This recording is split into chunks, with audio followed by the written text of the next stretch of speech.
guys, it's up, Scottish Duck here once again. Right, N64. The N64 is, like, I feel like it's in a weird sort of position in terms of its, like, place in gaming culture, if you will. Because one thing I've definitely noticed about this console over the years is that its library is quite shit. Like, by that I mean, you have, like, this console's library has like a 10% of gold, of like absolute just perfection, everybody's childhood right there. And then there's 90% of like sports games and racing games and like really bad ports of games that would from the PS1 and shit. And I don't know, it's weird, okay? And I have some of that, I have a lot of the really good stuff, but ultimately, yeah, the console is probably not the best to collect for, from what I've heard. You know, I don't really have that much of a desire to get any more games for it, I should say. Unless I'm missing some. You can all let me know what I'm missing, but for now, here's what I have. So, let's get into it. First up, Perfect Dark, i.e. GoldenEye, but you play as a lassie. And it's pretty good, you know. It's you need the expansion pack to play it fully. It's one of 4 games, I believe, that actually utilizes that. And yeah, I prefer GoldenEye. That's literally, I feel bad because I have played this game through the end, but all I can think about whenever I see Perfect Dark is I'd rather play GoldenEye. So, yeah, there you go. Sorry, Joanna.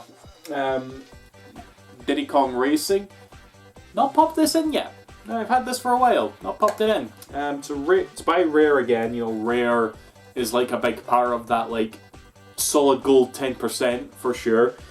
And yeah, so I ain't got much to say about it, I guess, other than the fact that it's pretty funny that Diddy Kong got his own game. I guess he technically did with Donkey Kong Country 2.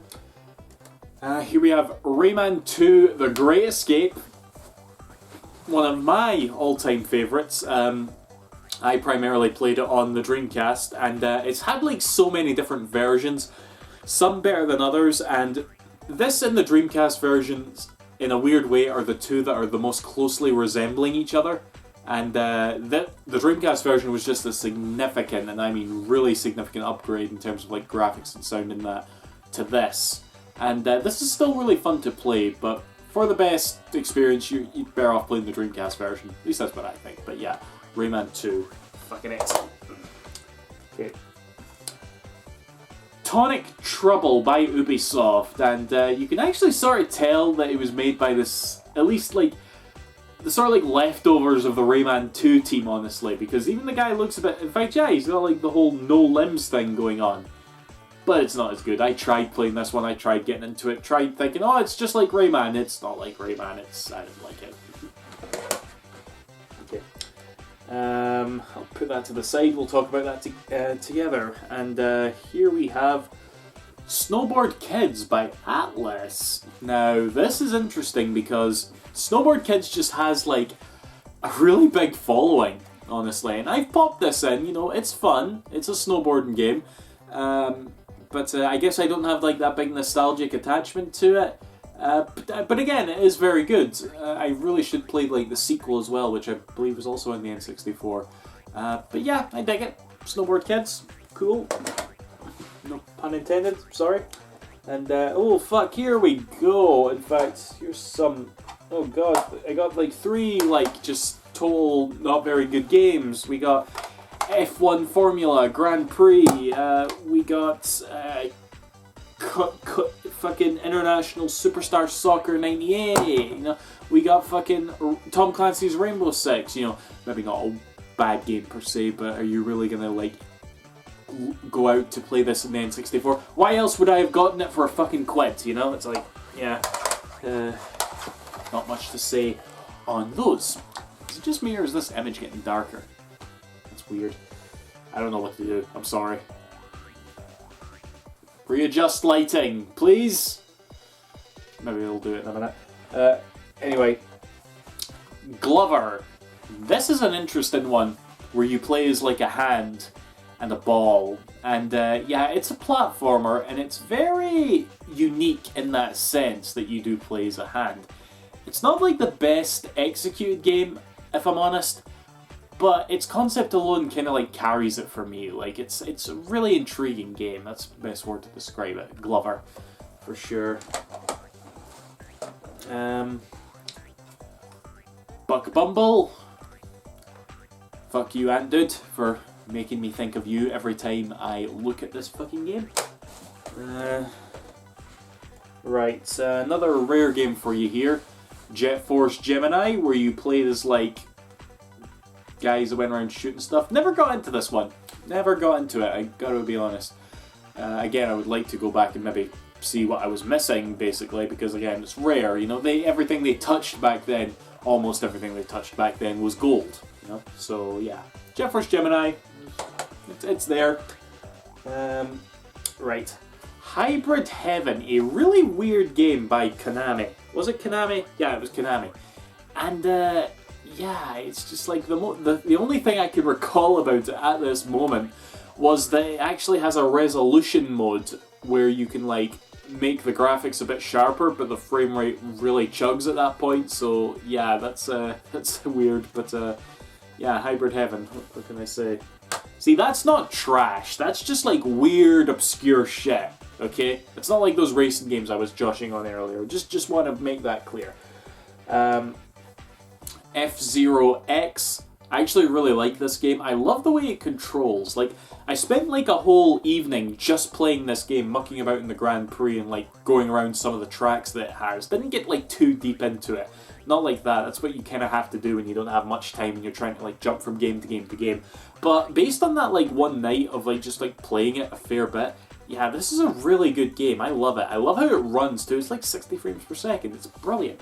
With like so many other racers on screen as well. Really impressed by that. Rocket Robot on Wheels from Sucker Punch before they were bought by Sony, and this is a really good collectathon platformer. You play as a robot who's like collecting shit in an amusement park. It's really good. I had a lot of fun playing when I first played this.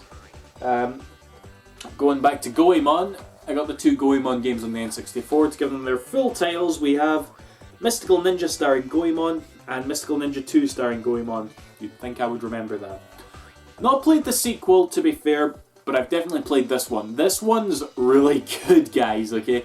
It's basically a sort of like Zelda-style game almost. You have like an overworld to explore, multiple different characters, and it's just really funny. It's got that like just wonderful charm that Goemon has, you know? I want to say make more Goemon games, but it's Konami. They're fucking... Can't trust them for anything. Body Harvest. This was a game that would later that was made by the people who would go on to make like Grand Theft Auto, which is interesting for sure. I tried to get into it, and I really couldn't, if I'm honest. Wait, actually, was it from the people who would go on to make Grand Theft Auto, or was it just the fact that this, in a way, was one of the first like big open world, completely free games you could get? I think the latter, actually, but yeah, interesting game for sure, but I didn't dig it too much, if I'm being honest. Kirby 64, a really good Kirby game, 2.5D awesomeness, combine your abilities together, it's Kirby. Okay, here we go, GoldenEye. Stop talking about how much this game is aged. Guy, why is it when anybody talks about GoldenEye for the N64, they have to like stick their chest out so far and say, GoldenEye, okay, I like to play my games with 2 analog sticks. It's like, fuck off, alright? It was a great game back then. Why can't it be still great now? Yes, the first-person shooter genre has exceeded a fair bit. It's made a lot of advancements. But do we have to look back on what was there before and now automatically deem it shit? No, we don't have to do that, guys. I like GoldenEye. Why do you make me feel bad for liking it, okay? Just stop it. Stop it. That's a big pet peeve of mine, if you couldn't tell. Okay. Yoshi's Story. I like it a lot. A lot of people don't really like it, but I really like it. Okay, here we have, this is an American copy of Harvest Moon 64. I just had to own it. I remember I had this game downloaded on the Wii U actually, which here in the UK was the only like legal way to play it, really.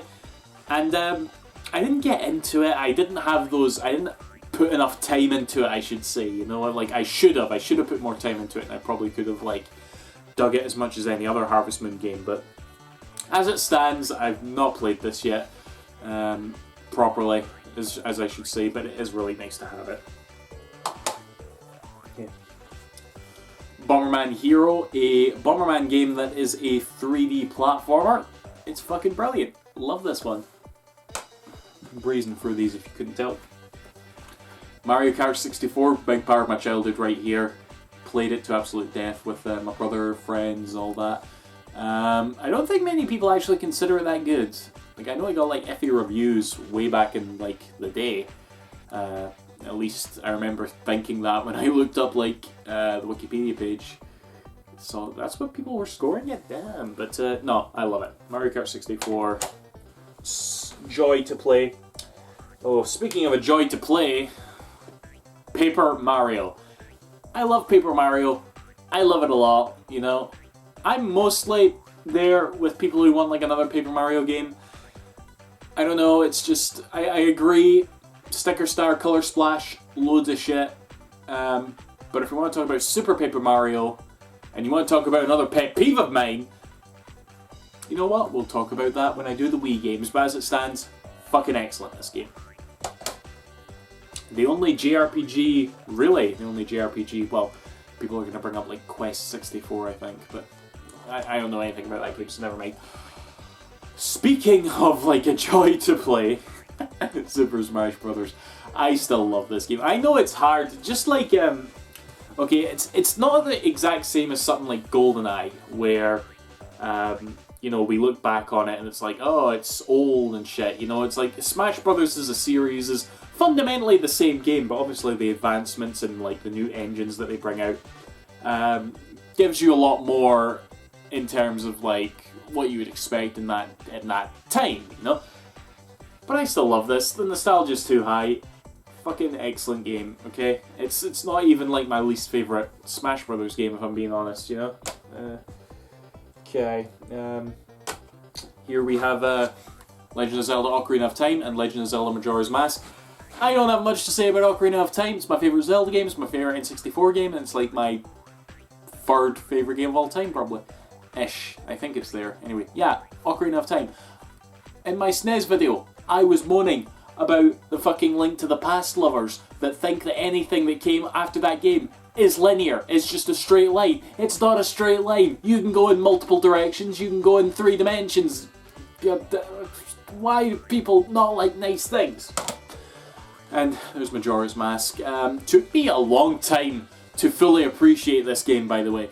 I remember like popping this game in my N64, then my GameCube on my Wii, because I downloaded it on the Wii's Virtual Console, and always just like sitting down to try and like understand it, to try and fully get why people like this game.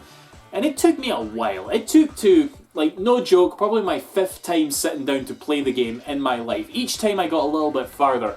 But it wasn't until I was sitting down for that 5th time that I sort of like got, because by that point there was a lot of like YouTube videos of people talking about it's like, oh, it's not about, you're not actually supposed to play it like you would Ocarina of Time or Link to the Past, where you're just like, the main objective is just to go from place to place and maybe pick up a heart piece now and then. You know, you got to do all those side quests. You really do have to do all those side quests. You definitely have to get into that mentality if you're going to appreciate the magic that is Majora's Mask. And yeah, it's not that far off from Ocarina of Time now for me. I loved it that much. I remember when I first properly got into it, I played it 100% like 3 times in a row. I loved it that much. And I believe I started a Let's Play of it and didn't finish it. But that's a myth. That's a myth. I did finish that Let's Play. I don't think I have the parts anymore, so don't ask for that. But I recorded it all for sure. Right. What we got here next? Lilac Wars, also known as Star Fox 64. I've actually not gotten into this game as much as most people. Like, a lot of people really love it, and I respect that. I do like it too, I don't dislike it. But oddly enough, I actually have a softer spot for the Super Nintendo game than this one. I know that's kind of blasphemous for most people, but... Blast Cores by Rare. Brilliant game, this. It's just like you play as this demolition team. You do a bunch of like random missions and stuff going through the levels and stuff, and the music from this game is probably playing in this video right now because I really love that track. But yeah, I really like. I wish this was a game I had when I was younger, so that I could like properly like go for all the gold medals and stuff. But I just don't have time with my shitty adult life to do that now. But yeah, I really do like Blast Course. South Park, another FPS game that everybody thinks is shit, and probably a bit more justified, but I love it. You know, this is a kind of a love or hate it game, really, but I'm definitely in the love category. Pokemon Snap, without a doubt the Pokemon game that I have played the most, alright? I actually got really into, like, following all the different Pokemons that you can take a like picture of, and you know, it's also one of those games that we should have a sequel to at this point, but we don't. So at least we got this. Mischief Makers by Treasure. Was this by Treasure?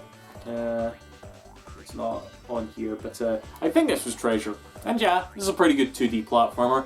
The thing that I always think of when I think of Mischief Makers is that it's one of the very, very, very few N64 games I can think of where you actually control your character with the D-pad. You know, the N64 controller had a D-pad. Who remembers that?